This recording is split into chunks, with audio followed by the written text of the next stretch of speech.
Good morning, students. This is the continuation of diabetes mellitus.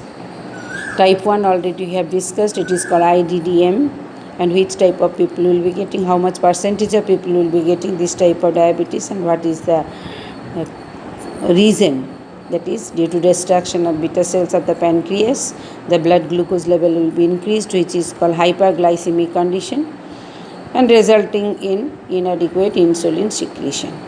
Causes: genetic inheritance and environmental factors. Infections due to environmental factors which are present in environment, may be due to virus, may be due to acute stress, are the cause for this condition. Now, number 2, which is called the non-insulin dependent diabetes. This is also known as adult onset diabetes. So this is the difference between the type 1 and type 2.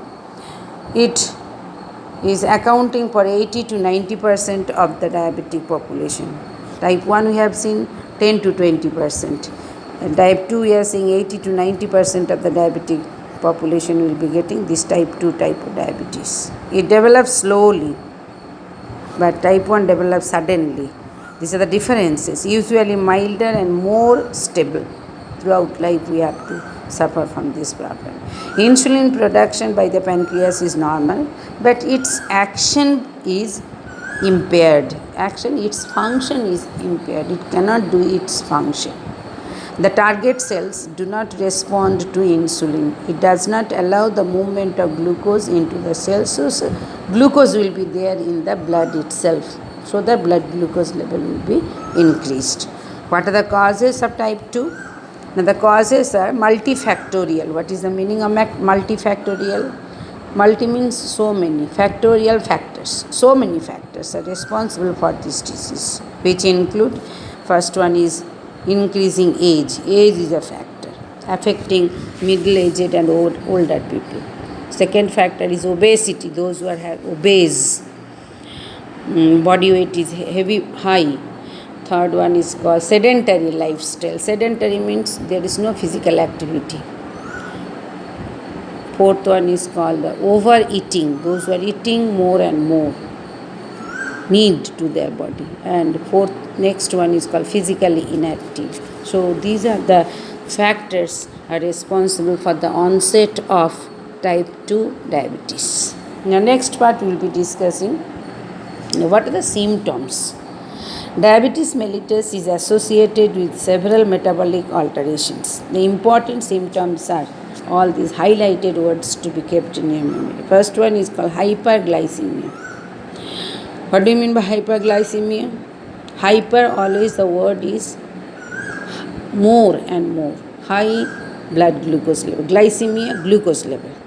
So increased blood glucose level. That is the meaning of hyperglycemia. So first symptom is hyperglycemia. You can explain that one, increased blood glucose level. Number 2, increased urine output. More and more urine will be excreted, which is called polyuria.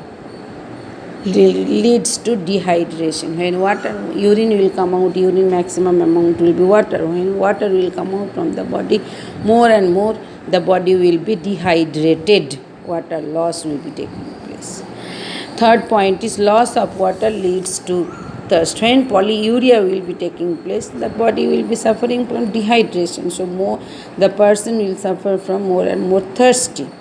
So that symptom is called polydipsia. Loss of water leads to thirst, which is called the polydipsia, resulting in increased fluid intake.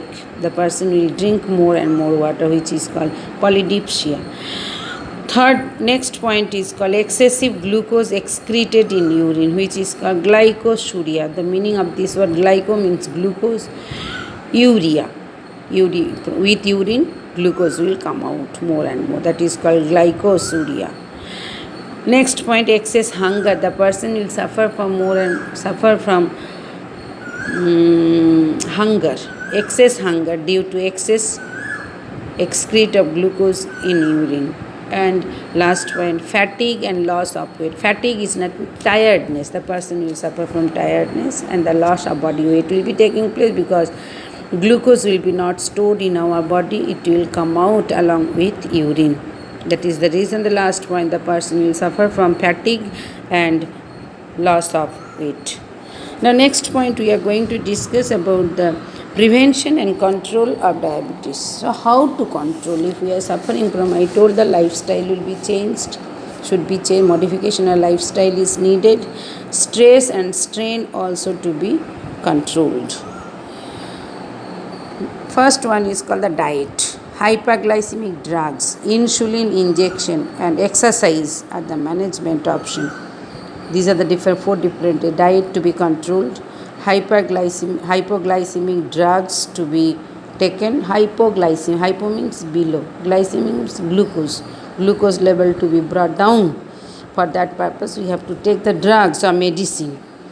Insulin injection and exercise are the management options based on the type and severity of the condition.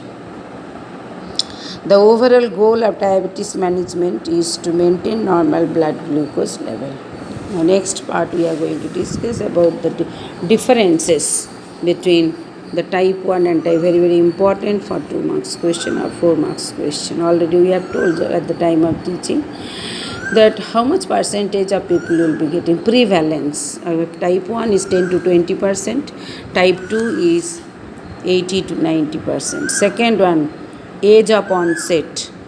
Type 1 is juvenile stage, less than 20 years, but type 2 is maturity onset, that is above 30 years or 40 years.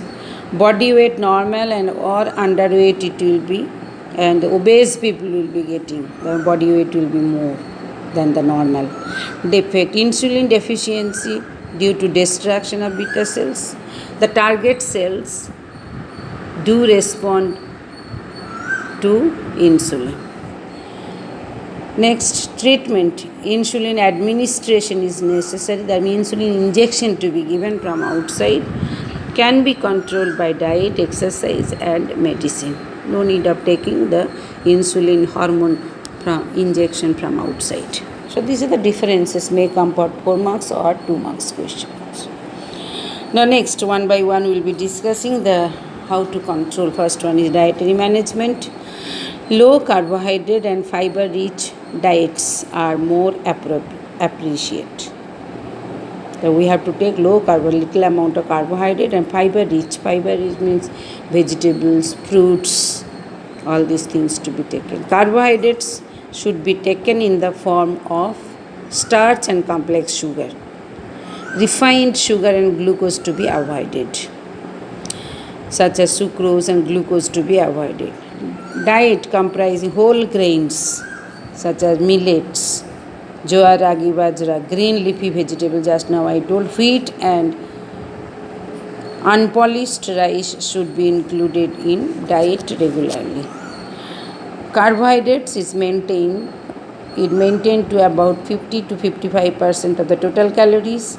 High protein content 10 to 15 of the total intake is required to supply the essential amino acids. Fat content in the diet around 15 to 25% of the total calories. Saturated fat intake should be reduced. Polyunsaturated fatty acid, PUFA it is also called, PUFA, PUFA, PUFA should be higher. Second point is management with insulin. Commercially, nowadays insulin injection is available in the market, so that we can get the insulin from market, can be injected. That way also we can control the blood glucose level. Commercially available insulin preparations are also used to maintain the blood glucose level. Third point is physical activity. Exercise plays an important role in facilitating or maintaining the blood glucose level or diabetes, in addition to strengthening and toning up the muscles. And the last point, education and awareness. People with diabetes should be educated on the nature of the disease they have and the possibility of the complications of the disease. If blood glucose is not kept under control, then instructions regarding diet, exercise and drugs to be explained. So this is overall about your diabetes mellitus. Okay, thank you children.